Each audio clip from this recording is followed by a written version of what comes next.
Wow. Hola! I give Daiso's setting spray a 7 out of 10, maybe even a 9.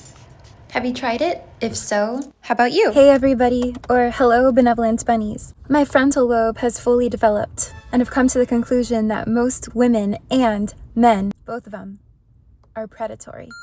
Especially predatory towards you if you're a neurodivergent person who does not subscribe to groupthink. If you resonate with this, check out Songbird My Psalms. The workplace, your friends, some so-called family, if they believe that you perceive yourself the way you actually look, how they perceive you as a so-called threat, these are very dangerous people that you should stay away from. You have to learn how to be your own best friend.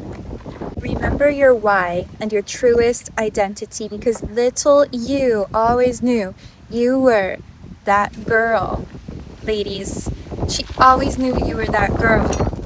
Okay?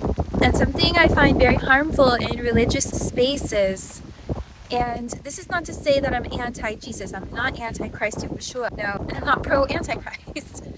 But something I find very harmful in a certain denomination is how they say you have to be the least, you have to be dust under, like on the ground, right? And I understand the philosophy behind that, but God forbid you raise up your self-esteem and you learn how to love yourself. If you're seen as a threat, you are going to be labeled a certain way, and perhaps you're going to be seen as not of God. But here's the thing, you are. And this is a healthy way to see yourself, and have confidence, not puffed up pride or anything, maybe a little. When you've come out of difficult tragedies and traumas, you do need a little bit of that to step right back up. You got to flip the table back to yourself, okay?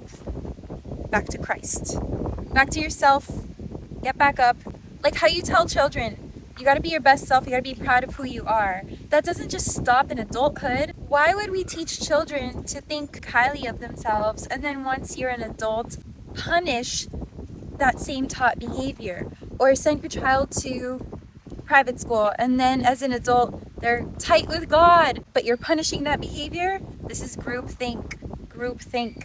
Okay? You are allowed to do whatever you want to do so long as it doesn't hurt anyone and it's in alignment with Christ. You have to do not always what feels good, what feels right, righteous, right? And I'm not saying I don't make mistakes. I've made mistakes. You have to repent and you have to keep going, and you can't let people throw underhanded compliments at you. You can't let them insult you. You just can't. You got to walk away. And forgiveness, I'm beginning to realize forgiveness is about taking your energy and your Kodesh power back from people who wanted to dim your light by doing said things to you. That's why my second edition of my book is going to be quite modified, because I realized that it's not worth screaming to a community of people who were committed to misunderstanding you. You gotta forgive them and give that to God. Okay? And once you do this, you're gonna see how your life gets so much better. Because I already see it in mine. I've given up on the people I'm trying to make feel bad about, like, the abuse they've done to me. If you see that years go by, decades went by when I was trying to live in a safe household and have people see, like, hello, your reality's very different from mine based on how you're treating me, right? The same siblings are going to get completely different sets of parents from the same portal. We got to love and forgive our parents. There are some good aspects in our parents.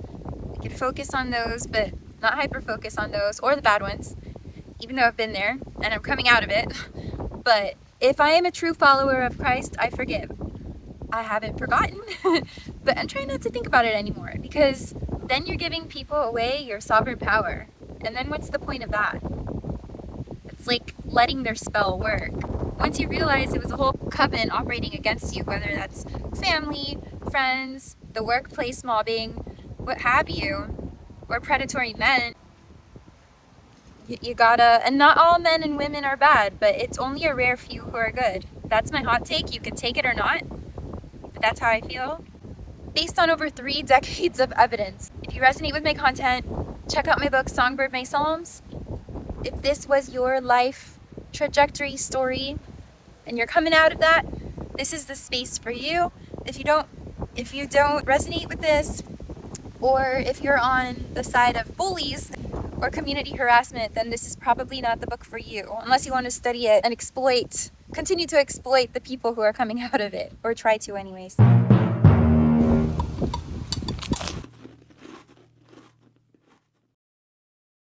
To conclude, the constant strife trying to get my neurotypical family to understand my point of view and the reality I had to live through and overcome. Just to put it into perspective without mentioning any family members anymore.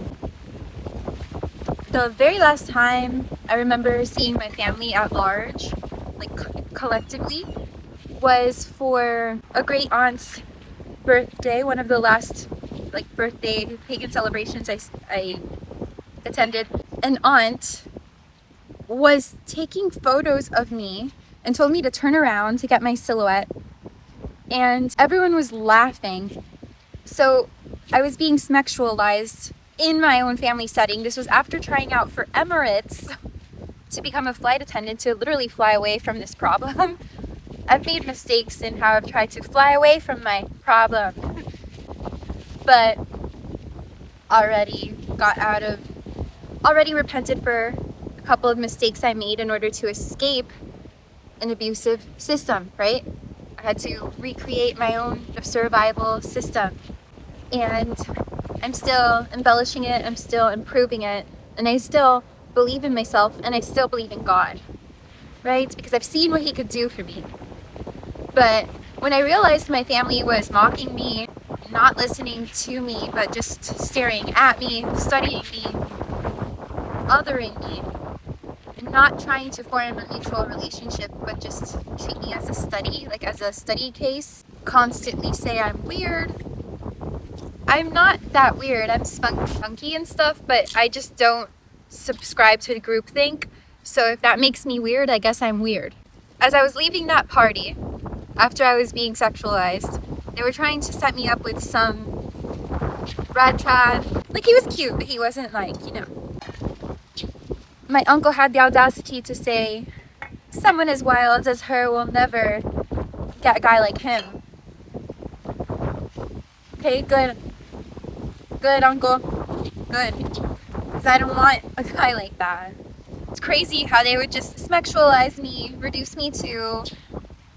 That same uncle, on my way out, I looked at him like, huh? They would talk about me all the time as if I wasn't in the room, like in front of my face.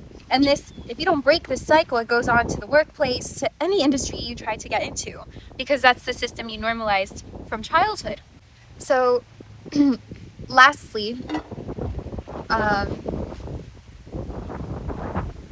to conclude, I left the party, right, because we're trying to make these videos systematically, so let me get to the point, cut to the chase.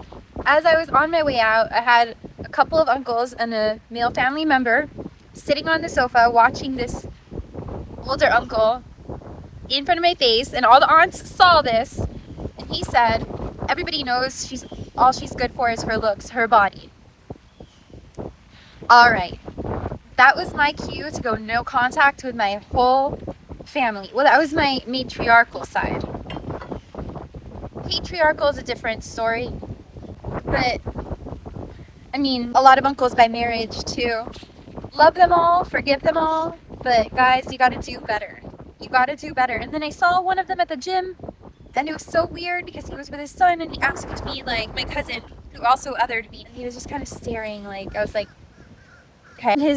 And I forgive these people, but it's just such a weird flex. And I had to post this for posterity's sake. If anybody ever wonders why I disappeared, this uncle literally said to me after he survived cancer, one of these aunts got cancer too, and I'm not happy about that, but it shows cause and effect. He said to me, hey, come here often. He also said, oh, I remember when you were a child. But I just try to keep the doctrine of separation in mind, because that's so weird to ask someone that like 5 times, hey, come here often. After I left and haven't seen this uncle since that event occurred. Like, that's wild. So this is the kind of familial craziness I have endured. This is just one story of thousands. I try not to say anything anymore about this because I realize I'm a lot in God's kingdom, but I'm nothing here. And that's okay. I'm very okay with that. Actually, I'm very happy about that. Yeah, I think that's like all I'm gonna say, at least for a while on that. A lot of it has to do with pick-me culture that I had to deprogram myself out of, normalized pick-me and triangulation of your own children. Do better, elders, do better. And let me just say, I did feel so weird growing up as a neurodivergent child, teen, or if I wasn't neurodivergent, I definitely mimicked the symptoms with the CPTSD that I kept enduring and enduring, especially in early adulthood. I felt so much mentally older than everyone else, but now I feel so much mentally younger, even though I have the sabiduría de una vieja. I've had my literal beauty school teacher was like, you're like an old lady with your thinking. You're like an old lady, ella como una vieja, and she would provoke me to anger. Once I was like, hey, like I snapped a little bit at one of the students that she was enabling, and I heard her mutter like a witch under her breath. She had to snap eventually. Neurotypical men and women are dangerous. There was a massage teacher in that school, celebrity beauty school in Miami. I had a good rapport with him. I was considering participating in his program. As soon as I guess she spoke to him, he had a different view of me and started treating me differently. So you could see how this trickles down in power systems. If you go to celebrity beauty school, do not take class with Miss Annabelle. I'm telling you right now, she thought I would never speak out about it. I am speaking out. It's weird. I heard what she did to me. And I hope that more neurodivergent souls speak out against, like, on their abuse and their abusers. And I try really hard not to say people's names, but sometimes you just have to protect other people in these systems. Neurodivergent, kind-hearted people, specifically. Toodles.